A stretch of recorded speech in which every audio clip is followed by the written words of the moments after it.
Investidores, Bitcoin está sendo cotado aos 56.700 dólares nesse momento, uma valorização de 1,15%, ainda recuperando aquela queda que tirou o Bitcoin lá dos 70 mil dólares, né? Olha só, uma queda que tirou o BTC dos 70k e trouxe ele lá para os 40 mil dólares, 49 mil dólares, desculpem, e o Bitcoin agora em um movimento de recuperação que levou ele ali para essa casa dos 56 mil dólares. Essa queda agressiva foi acompanhada de um mau humor muito forte que tomou conta principalmente do mercado tradicional e que reacendeu, né, investidores, a narrativa de uma possível recessão na economia americana, que é ainda o motor de crescimento global, né, ainda a maior economia do mundo. E nesse vídeo a gente vai repercutir isso, né, até que ponto essa recessão pode impactar o mercado, as chances da gente ter de fato uma recessão ou não. Aqui a ideia não é cravar nada, ninguém aqui tem bola de cristal para dizer se realmente estamos já em uma recessão, se teremos uma recessão ou não, mas sem dúvida nenhuma os dados que a gente vai analisar aqui, os fatos também, vão contribuir para que a gente possa fazer uma leitura assertiva e saber como nos posicionar nesse momento do ciclo, né? Hoje está sendo um dia relativamente positivo para os ativos de risco globais, ainda em recuperação, aquela fortíssima queda, aquela segunda-feira histórica de praticamente um crash diário nos mercados, né? O mercado de criptomoedas também aqui, na grande maioria das altcoins, das criptos alternativas ao Bitcoin que a gente acompanha, realizando um movimento de alta leve, né? Algumas em queda, mas também depois de ter tido uma alta bem forte ontem, recuperando então aquele movimento da segunda-feira. E então nesse vídeo a gente vai dar um giro por esses fatos e dados, vamos até o final da análise, porque tem muita informação importante e que vai contribuir na leitura de mercado de todos nós. Então vamos direto ao assunto. Nesses últimos dias, com essa forte queda que o Bitcoin teve acompanhando o S&P, a gente viu a correlação do Bitcoin com o mercado tradicional se elevando a patamares de 66%, né? A correlação de Bitcoin e S&P 500, que é o principal índice de ações da Bolsa Americana. Isso levou o Bitcoin, investidores, a chegar no maior patamar corretivo deste ciclo de alta. Como a gente pode ver aqui, a gente tem o início do ciclo do Bitcoin desde lá daquela mínima que ele fez nos 15.500 dólares, né? E aí a gente tem aqui as barrinhas que vão mostrando a intensidade, né, dessas correções que aconteceram durante esse ciclo, e a gente atingiu esses patamares acima dos 30% aqui com esse último movimento, né? E, bom, isso já era esperado, eu cheguei a falar para vocês podem esperar correções acima dos 30% durante o ciclo de alta, isso é normal, né? E esse movimento veio acompanhando, então, esse mau humor aí do mercado tradicional, e somente nesse mês de julho, investidores, olha só que impacto que isso teve para o Bitcoin, somente em julho de 2024, o Bitcoin, então, com essa queda, viu evaporar do seu valor de mercado um total de 233 bilhões de dólares, né? Enfim, um capital aqui muito expressivo. Se você, de repente, não tem essa noção, dá uma olhada nisso. Isso é basicamente o valor de mercado das 4 maiores empresas do Brasil somadas, né? Então, Bitcoin realmente muito grande e, né, hoje o tamanho do Bitcoin faz com que ele movimente muito dinheiro e ele perdeu um valor de mercado relativo à somatória de uma Petrobras, uma Nubank, um Itaú e uma Vale em um único mês, né? E isso levou também baleias de curto prazo a um cenário de perda não realizada na casa dos 20 bilhões de dólares, caras, olha só. Então, não é só o investidor do varejo que chegou para o mercado nos últimos meses que está com, de repente, um cenário de prejuízo não realizado. Baleias também, né? E isso levou o mercado a um cenário de medo extremo, como a gente viu aqui, né? Essas quedas expressivas levaram o Bitcoin a atingir 17 pontos no indicador de medo e ganância, algo que foi visto somente lá no crash do projeto Terra Luna, que foi um momento muito tenso do ano de 2022. E baleias gostam disso, né? Investidores estratégicos gostam desses momentos. Algumas semanas eu mostrei para vocês essa barra aqui, ó, que mostra pra gente a alteração na demanda dos últimos 30 dias por parte de holders permanentes, né? São endereços que apenas acumulam bitcoins. E aqui a gente também tem os ETFs de Bitcoin da Bolsa Americana. Naquela oportunidade, essa barra aqui era gigante, vocês lembram? Olha só o tamanho dela em comparação com as barras que a gente tinha antes.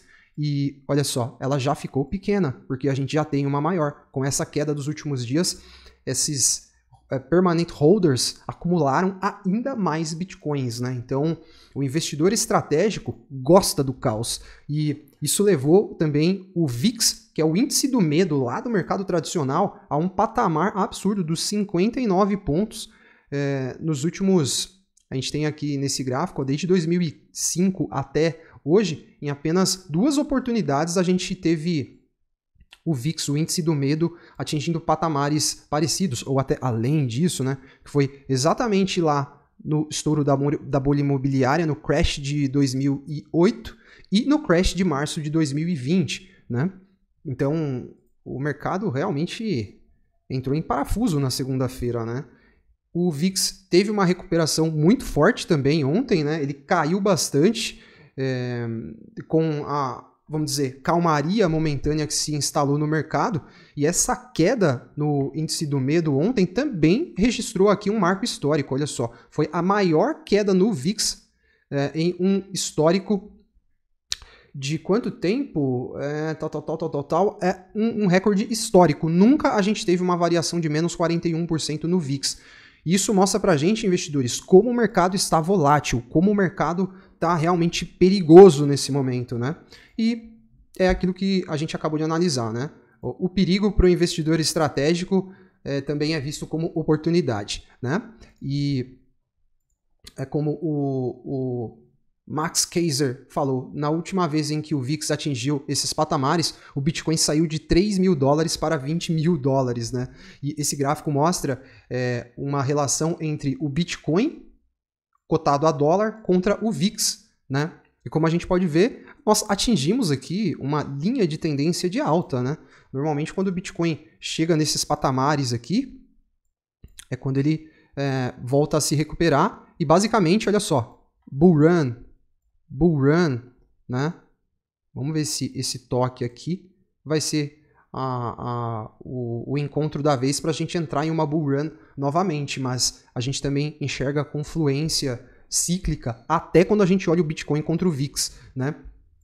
E agora a gente vai falar um pouco mais da recessão, mas antes vamos falar de uma coisa boa, que é você se inscrever aqui no canal, ativar o sininho de notificações e se juntar aos mais de 24.400 investidores que seguem acompanhando o nosso conteúdo. O canal começou o ano com 12 mil, já está em 24 mil, a gente está crescendo de maneira acelerada, os vídeos ajudando aí os investidores nas suas tomadas de decisão. Fico muito contente e deixo o convite para você que chegou aqui pela primeira vez se juntar a nós, não perca esta oportunidade.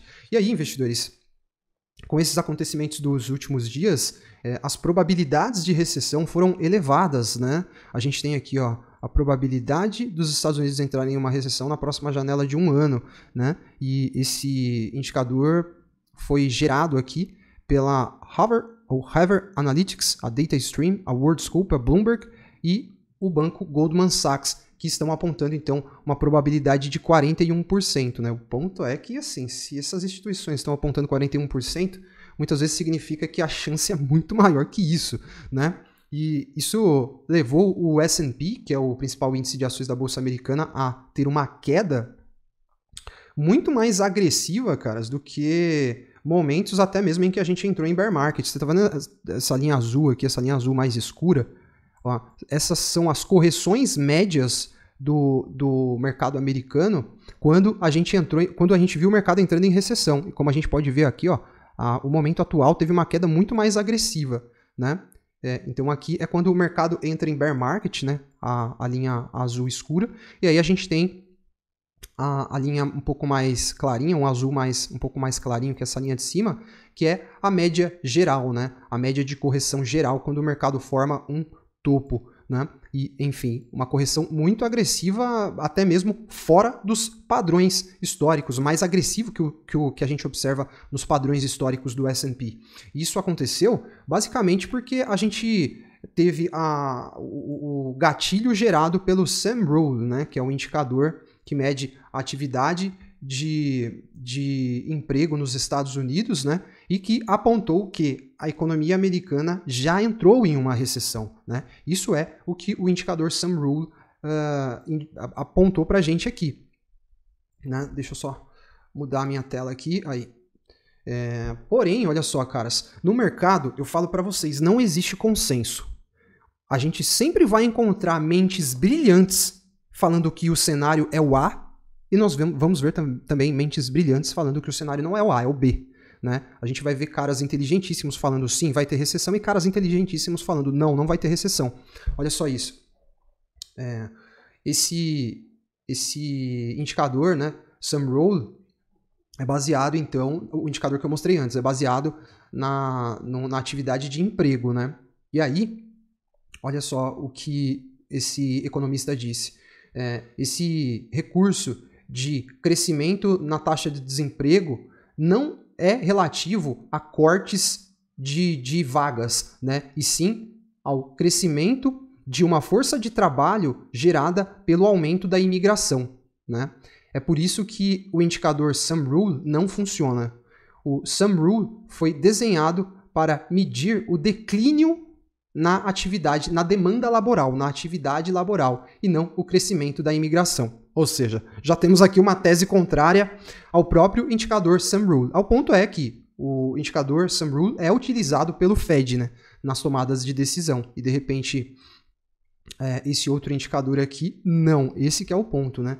E a gente também tem nessa tabelinha vários outros indicadores. Né? Olha só, a gente tem uma série de indicadores aqui, são 10 indicadores que compõem aqui categorias entre sentimento do mercado, valuation do mercado, indicadores macroeconômicos, né?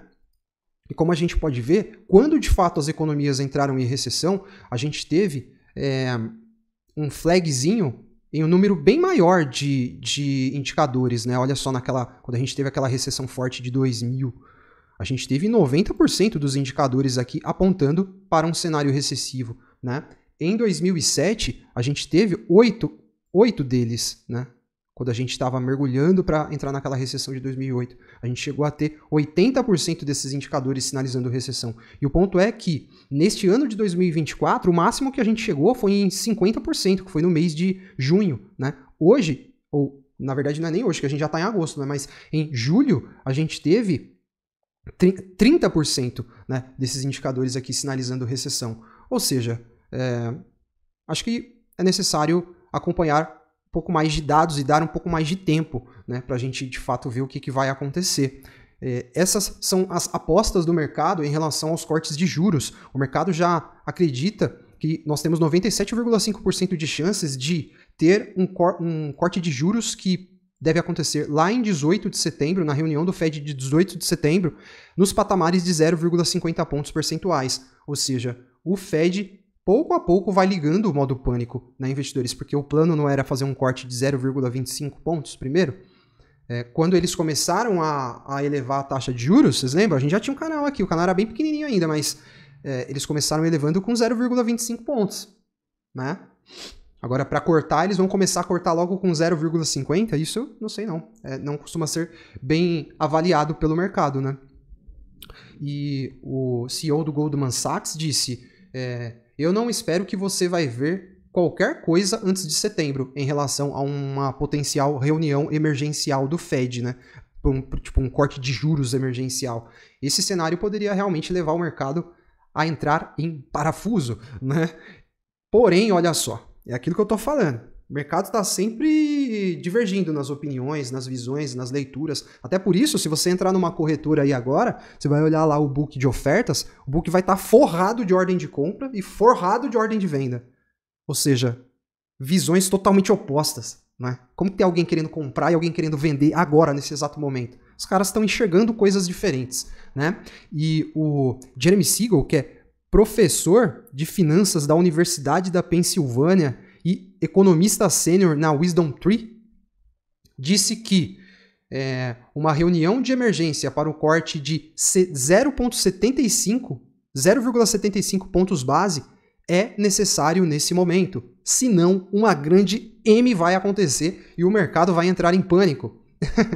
Enfim, investidores, o cenário realmente se tornou bem complexo. O Bitcoin já caiu um pouquinho, está 0,7% nesse momento, né? E aí, falando aqui do Bitcoin, caras, a gente ainda continua enxergando um padrão que é bullish, aquela bull flag que a gente exercitou em análises anteriores. Só vocês veem que a gente permanece com esse padrão, que é ainda um padrão de alta, né? Apesar da forte agulhada que o Bitcoin deu aqui. O Bitcoin agora, acredito que deverá encontrar uma resistência importante nesses patamares aqui, entre basicamente 61 mil dólares e 58 mil dólares, né? Veja quanta atividade de abertura e fechamento de preço a gente teve, ou até mínimas que foram alcançadas dentro desse retângulo que eu acabei de desenhar. Tá vendo aqui, aqui, aqui, aqui, aqui, aqui, um suporte muito poderoso para o Bitcoin, até que ele fez um rompimento temporário, voltou a se projetar para cima, né? Mas com essa tensão aí ele rompeu para baixo, e a gente já pode considerar nesse cenário que ele consolidou o rompimento aqui abaixo desses níveis. Então, Bitcoin deverá encontrar resistência agora nessa parede que se formou aqui, né? Que tem ali esse range entre 60 e 58 mil dólares. E aí quando a gente olha também aqui o indicador de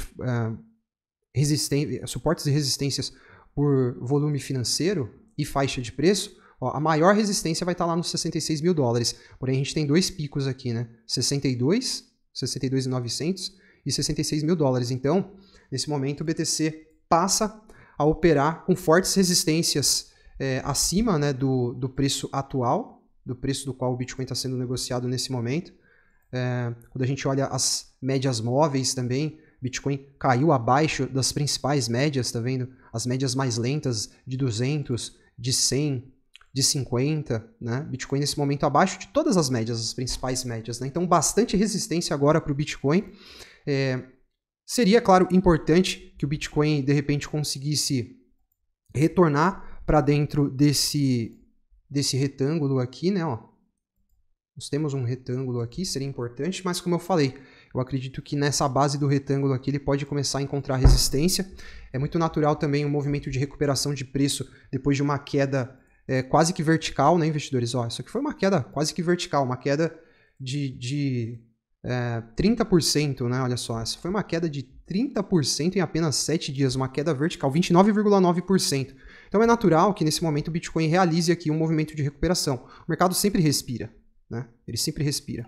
Então ele caiu agressivamente e agora ele volta a se projetar para cima, né? Naquilo que pode ser então o pullback da queda, para a gente ter novas quedas, ou de fato um movimento de recuperação para ele pular para cima da casinha dos 60 mil dólares, algo que seria muito positivo para o psicológico, para o sentimento dos investidores, a nível de ação de preço também, né?